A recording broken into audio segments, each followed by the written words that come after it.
Merci à toi, dit que vous êtes arrivé à Martin Fayulu.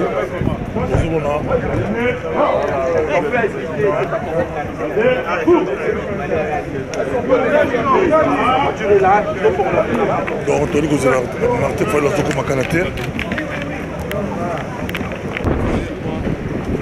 Bon, mon voiture est Martin Fayulu à Soko Makanate.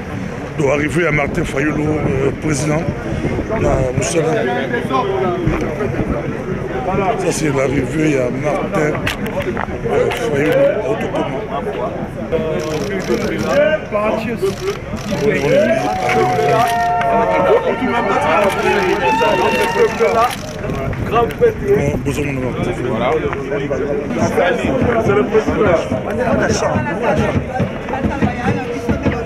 Monsieur le Président de la République démocratique du Congo, Monsieur Martin Fayulu Madidi, président élu, les patriotes, combattants, résistants des Belgiques sont rangés pour vous rendre vos honneurs et vous accueillir à l'occasion de votre conférence à l'ILB.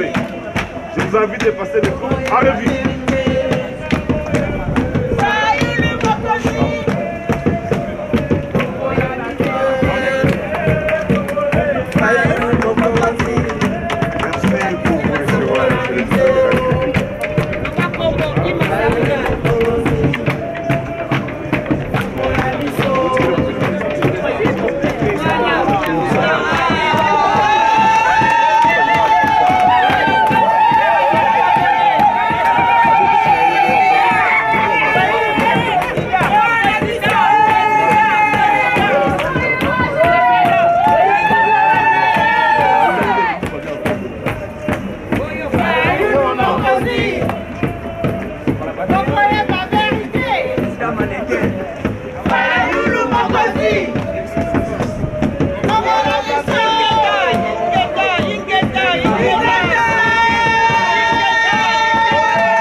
On y va.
j'aimerais surtout avoir vos questions, vos commentaires, vos remarques. Comme ça sera un dialogue, ce n'est pas un monologue. Je ne suis pas venu ici pour vous apprendre quelque chose. J'étais témoin, c'est quelque chose et je vais aujourd'hui qu'on partage. Mais, comme vient de le dire le docteur Mbokani, je voudrais d'abord féliciter toute la diaspora. Je voudrais que vous puissiez ici applaudir tous les Congolais qui sont dans la diaspora, qui sont à l'extérieur de notre pays, s'il vous plaît.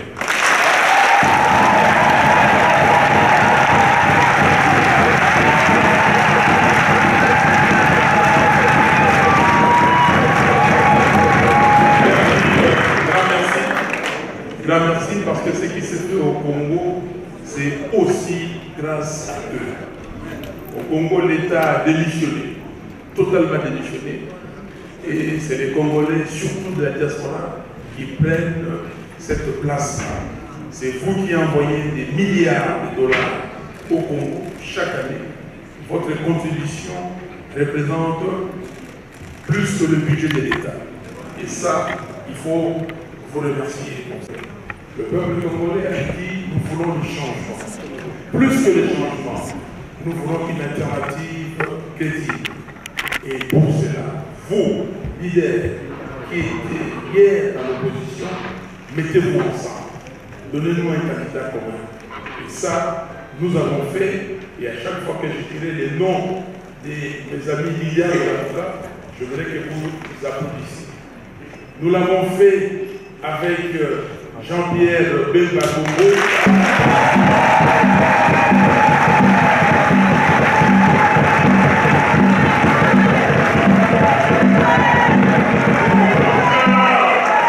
Nous avons répondu positivement avec Moïse Katumbi Chapou.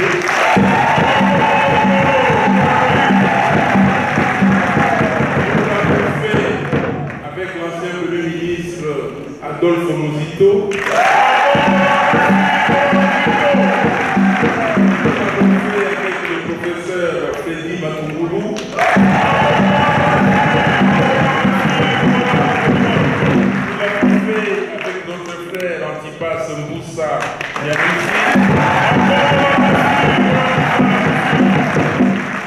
Notre frère le sénateur Mabaya est venu nous rejoindre.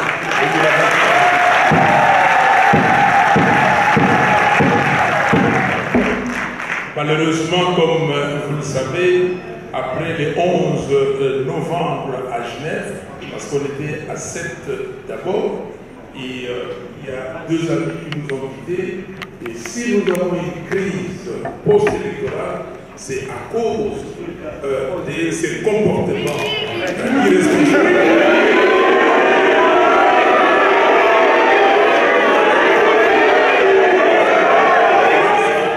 Certains fils du Congo ont continué à être irresponsables pour ne pas comprendre que le pays a besoin de nous, que nous devons avoir un sens d'abnégation pour que ce pays, qui constitue, comme tout le monde le dit, un scandale géologique, ce pays qui possède un nombre impressionnant de ressources naturelles, ce pays qui possède des ressources humaines, vous êtes là, mais ce pays est le dernier de la classe.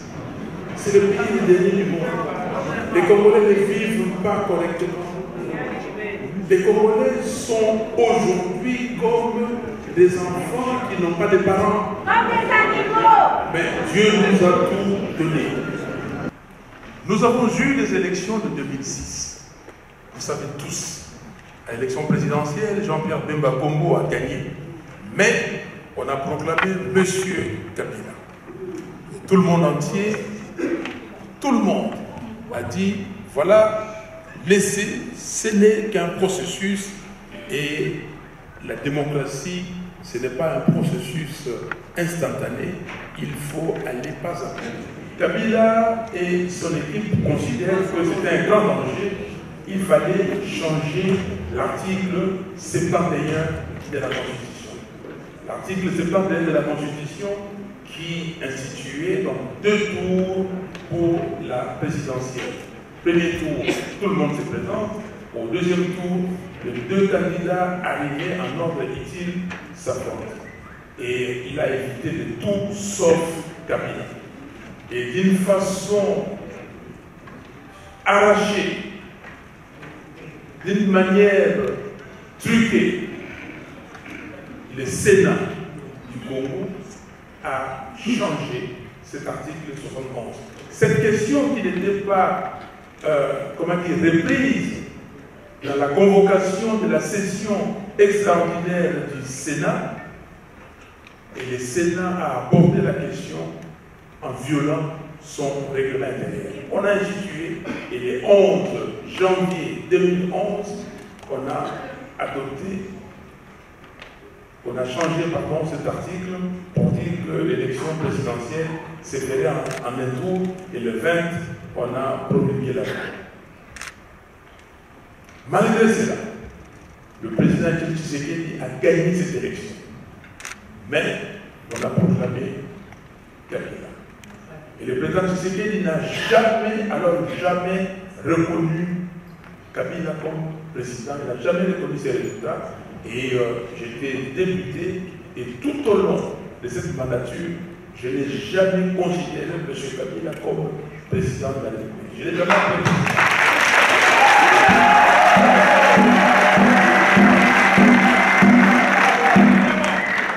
Nous avons fait un compromis. Il est vrai que le président Tshisekedi avait annulé les résultats des élections législatives. Nous avons fait un compromis avec lui pour dire qu'il devait continuer avec ses combats de l'intérieur. Et nous devrions être à l'intérieur pour empêcher M. Kabila de réviser ou de changer la constitution de la République. Parce que c'est ça qu'il voulait. Il voulait changer. Et nous avons gagné ces combats.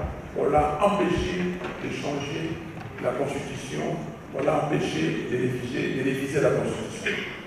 Voilà, après cette fraude de 2011, M. Kabila a compris qu'il fallait quand même discuter et avoir un dialogue.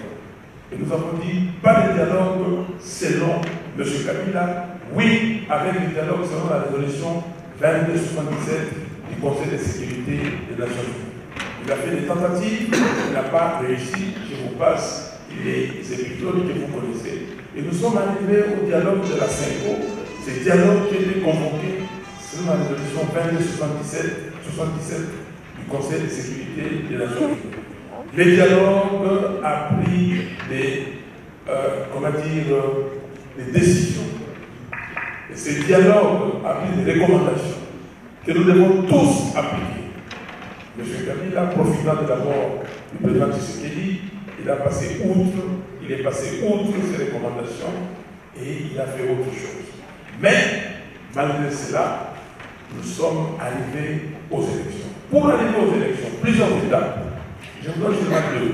La première, il fallait un fichier électoral. Il a demandé à M. Nanga, qu'il a mis là-bas, il a placé M. Nanga parce qu'il savait que ce monsieur allait travailler pour lui. Nanga a confectionné un fichier électoral de 46 millions d'électeurs. Pour un pays de 80 millions d'habitants, 46 millions, c'est exagéré, ça ne s'est vu nulle part au monde. Dans certaines provinces, je vous donne l'exemple de Samburu. Samburu qui, à cette époque, avait à peu près 2 200 000 personnes qui y vivaient. Le Samburu a enregistré 2 42 000 électeurs. Sous notre pression, on a réduit par exemple le Samburu de 2 42 à 1 100 000. Est-ce que vous avez déjà vu un travail empirique sur le terrain? On recense 2 42 on retombe à 1 100 et on trouve que ce travail est normal et correct. Non. Donc, pour preuve, sur les 40 millions, les 46 millions, on a élagué 6 millions. Nous sommes arrivés à 40 300 000 électeurs. 40 300 000 électeurs, toujours faux, parce que dans les 40 millions, il y a 10 millions qui étaient effectifs. Et je vais vous démontrer pourquoi c'était effectif. Très rapidement. 40 millions effectifs, vous allez dans une élection où tout le monde dit qu'il y a un mouvement de la population, les gens sont sortis pour aller voter, pour choisir les dirigeants pour cette alternative crédible. Et au finish, vous avez simplement 18 200 000 électeurs. 18 200 000. Et on dit, voilà, le taux de participation est de 47,52%. C'est faux. Au fait, pourquoi on dit que le taux de participation est de 47? Parce qu'on prend les 40 300 000, on enlève les électeurs de Yumbi, de Béniville, de Béni-Territoire et de Demo, on a 38 millions quelque chose, on fait 18 200 divisé par 38 millions et vous trouvez 47,52%. Les dénominateurs ne devaient pas être 38 millions. Les dénominateurs devaient être 28 millions. Parce qu'il y a réellement d'effectifs. Et si vous prenez 18 200 divisé par 28 millions quelque chose, vous allez trouver que le taux de participation avoisine les 65%. C'est exactement le taux comme au Sénégal. Et donc, vous comprenez maintenant la deuxième chose. Machine à voter. Pourquoi nous, on disait pas de machine à voter? Parce que cette machine à voter servait à faire voter les électeurs fictifs. Je vais terminer par là pour que vous posiez des questions. C'est cette démonstration que je viens vous faire ici. Qu'est-ce qui s'est passé ces jours-là? Parce que, rappelez-vous, M. Nanga avait dit que les élections auront lieu le 23 décembre et que les Congolais fêteront Noël en ayant le nom de leur président de la République. Parce qu'ils prévoyaient que les résultats seraient transmis électroniquement. Et nous lui avons opposé l'article 237 terre de la loi électorale qui disait qu'il n'est pas question des votes électroniques. Mais il s'est enterré. Donc, ce qui s'est passé, c'est qu'on a donné des machines à certains individus. Il y avait des bureaux fictifs, bureaux qui n'étaient pas connus du public. Et les gens devaient voter les candidats du FCC. Quand les résultats sont arrivés, c'est seulement les résultats des bureaux connus, reconnus, qui sont arrivés. Et quand ces résultats sont arrivés, ils ont constaté que nous étions en tête, de loin en tête. Ils ont commencé à se poser des questions. Que faut-il faire? Ils ont appelé les experts en ce moment. Ils ont appelé les experts ont dit que c'est impossible, on ne peut rien faire. Et c'est à ce moment qu'ils ont commencé à trouver des solutions de l'échange. Les résultats des bureaux normaux sont arrivés. Les résultats des bureaux fictifs ne sont pas arrivés. Donc les 10 millions, faites l'exercice avec moi. À ce moment-là, ils avaient à peu près failli nous, quand nous étions au courant de l'affaire, quand on nous a mis au courant de l'affaire, 9 900 000 à peu près. M. Félix Tshisekedi, 2 700 quelques mille. M. Ramazani, 2 650 quelque chose. Et donc, ils attendaient sur les 10 millions. Sur les 10 millions, ils attendaient d'injecter le fisc 8 millions. S'ils injectaient les 8 millions, Ramazani passait avec les 10 650 et il était proclamé vainqueur sans problème. Et là, si vous prenez ces chiffres, les total, compris les 8 millions, vous divisez par les 38 millions d'électeurs, vous aurez eu le taux de participation de 66%. Voilà ce qui s'est passé. Donc, ils comptaient sur les électeurs fictifs et sur la machine à voter. C'est pour cela que je dis, le Dieu que nous servons, c'est Dieu-là est fort.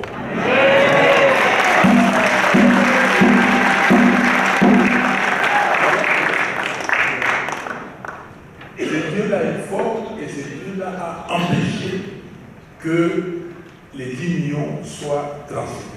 Donc, tous les problèmes reposent à ce niveau-là. Je voulais que vous puissiez comprendre. Les journalistes n'ont pas assez parlé de ça, les commentateurs non plus, mais c'est ça le problème. Parce qu'il y a un ambassadeur qui qui m'a dit, mais Fabioulou, vous avez refusé la machine à voter, mais la machine à voter vous a servi. J'ai dit, j'ai donné cette explication, et aller plus loin, ça doit être des cas de recherche qui doivent être menés pour comprendre la tricherie de Nanga, la mauvaise foi de Nanga, et comprendre que M. Nanga doit finir ses jours dans une maison.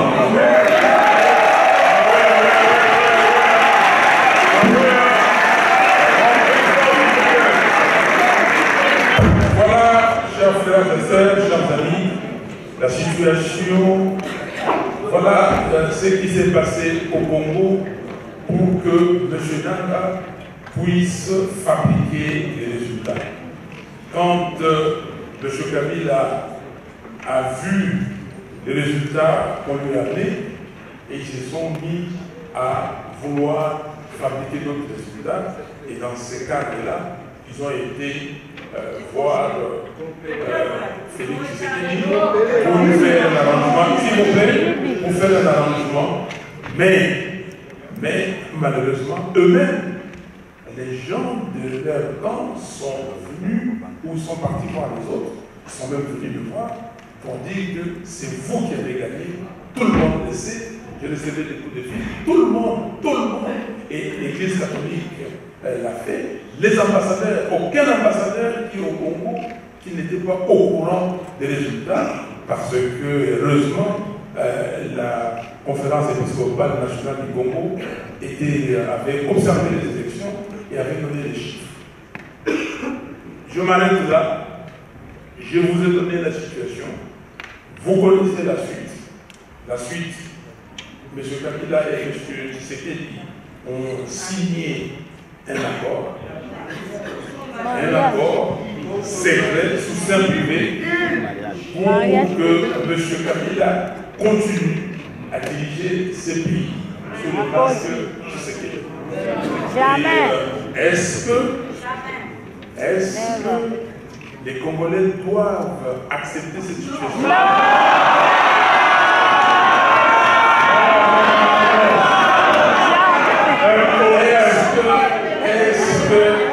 Est-ce que quand on a dit ça, quand on a démontré ces faits-là, est-ce que c'est des émotions?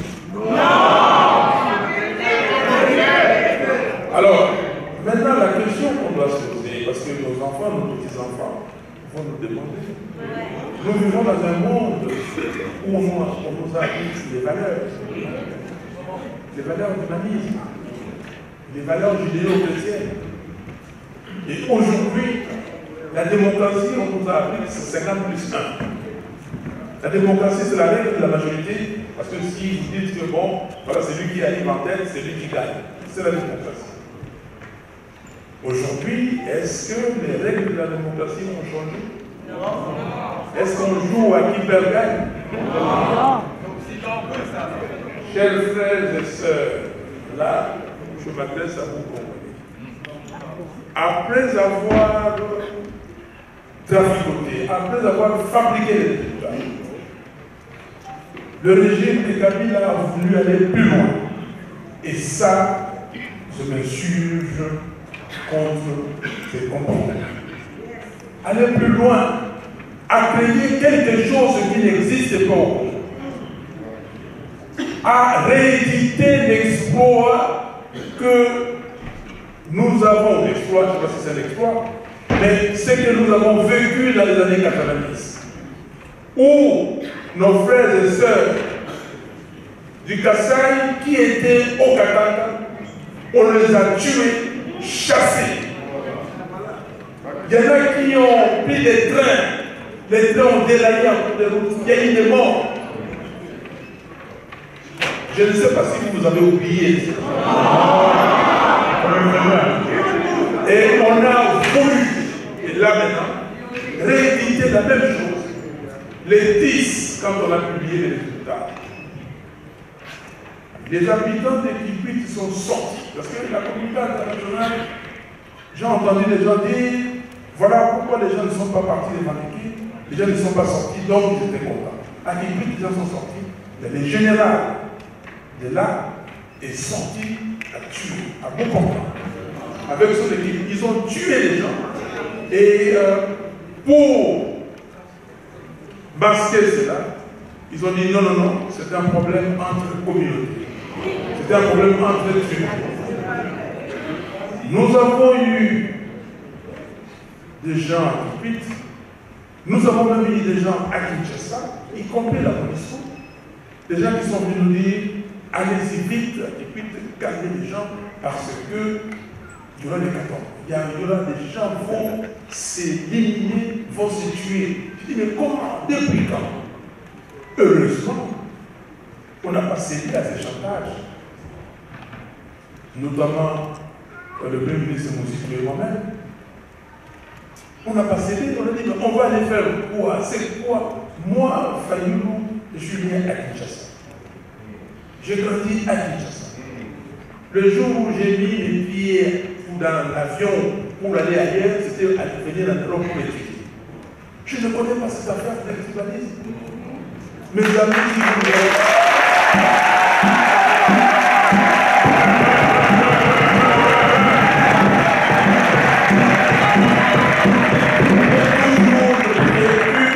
Avec des Congolais. J'ai toujours dit, même quand j'étais étudiant, je voyais les autres nationalités africaines parler des civilisations. Nous, ça n'existait pas et ça n'existait pas. Mais, chers frères et sœurs, je suis parti à Kikwit dernièrement. Vous m'avez vu à Kikwit. Je suis parti voir les communautés, nos frères et sœurs qui ont fui les Kassai à cause des Kamonasa. Et encore, les Kamonasa, pour personne n'a jamais élucidé ce que ça veut dire. J'ai été le voir. J'ai dit, mais qu'est-ce qui s'est passé?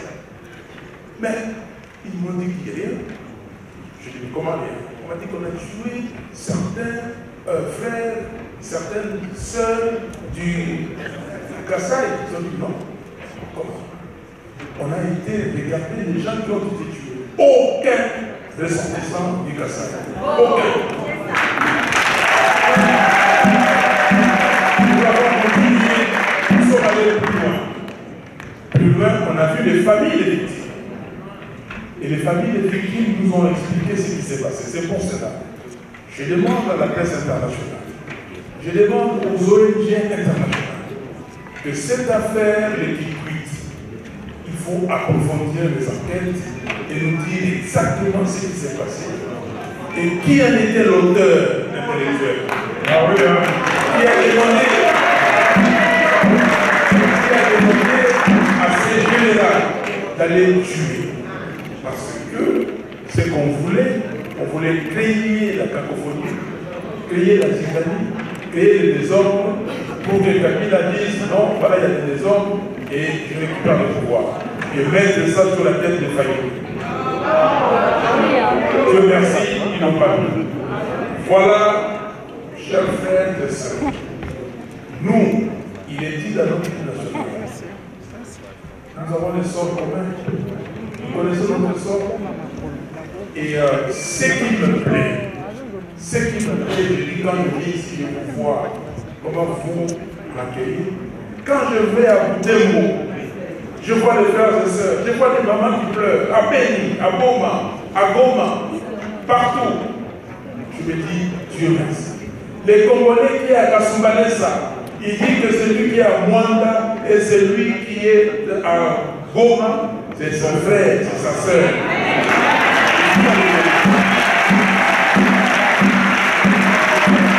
S'il vous plaît, mes frères et sœurs, ne cédez pas.